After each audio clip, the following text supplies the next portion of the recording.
America, Israel और Iran जंग के चलते स्टेट ऑफ हॉर्मुज प्रभावित होने से दुनिया में एनर्जी क्राइसिस के बाद अब इंटरनेट ठप होने का खतरा है। इसकी वजह ये है कि हॉर्मुज रूट से न केवल दुनिया का 20% कच्चा तेल और 25% एलएनजी गुजरती है, बल्कि इस रास्ते के नीचे इंटरनेट केबल्स भी बिछी हैं। अगर इस क्षेत्र में तनाव बढ़ता है या केबल्स को नुकसान पहुंचता है तो भारत समेत पूरी दुनिया में इंटरनेट की स्पीड स्लो हो सकती है। एक्सपर्ट का मानना है कि ये इलाका सिर्फ एनर्जी चोक पॉइंट नहीं बल्कि एक डिजिटल चोक पॉइंट भी है। समुद्र के नीचे से गुजरता है 97% ग्लोबल डेटा।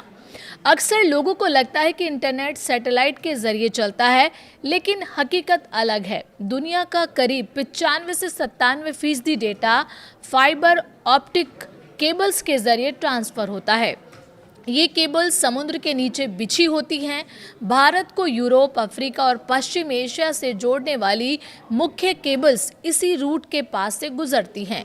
इसमें सीएमई, एईई और ईआईजी जैसे बड़े केबल सिस्टम शामिल हैं। भारत की डिजिटल इकोनॉमी काफ़ी हद तक इन समुद्री रूट्स पर निर्भर है। भारत का ज़्यादातर इंटरनेशनल इंटरनेट बैंडविड्थ अरब सागर और खाड़ी क्षेत्र से होकर आता है।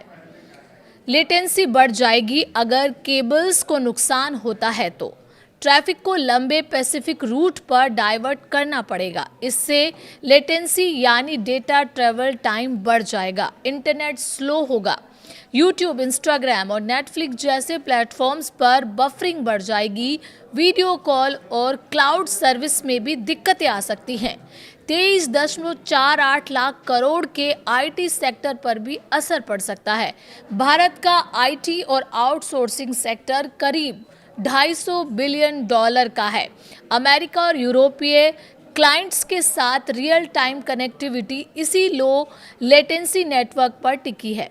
केबल कटने की स्थिति में कंपनियों को भारी नुकसान हो सकता है, जिससे सर्विस एग्रीमेंट टूटने और पेनल्टी लगने का डर है।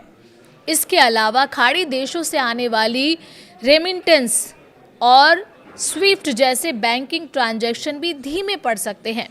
इंटरनेट का डिज़ाइन इस तरह बनाया गया है कि एक रास्ता बंद होने पर ट्रैफिक दूसरे रास्ते पर चला जाता है। इसलिए टोटल ब्लैकआउट यानी पूरी तरह इंटरनेट बंद होने की संभावना कम है। हालांकि रीरूटिंग की वजह से वैकल्पिक रास्तों पर लोड बढ़ जाएगा, जिससे स्पीड बेहद कम हो जाएगी। शेयर बाजार और हाई फ्रीक्वेंसी ट्रेडिंग जैसे सेक्टर्स जहां मिली सेकेंड का महत्व होता है, वहां बड़ा वित्तीय जोखिम खड़ा हो सकता है। नए ऑप्शन पर निवेश कर रहा है भारत। इस खतरे को देखते हुए भारत समेत कई देश अब वैकल्पिक रास्तों पर निवेश कर रहे हैं। इलॉन मस्क की स्टारलिंक जैसी सैटेलाइट इंटरनेट सर्विसेज बैकअप के तौर पर देखी जा रही हैं।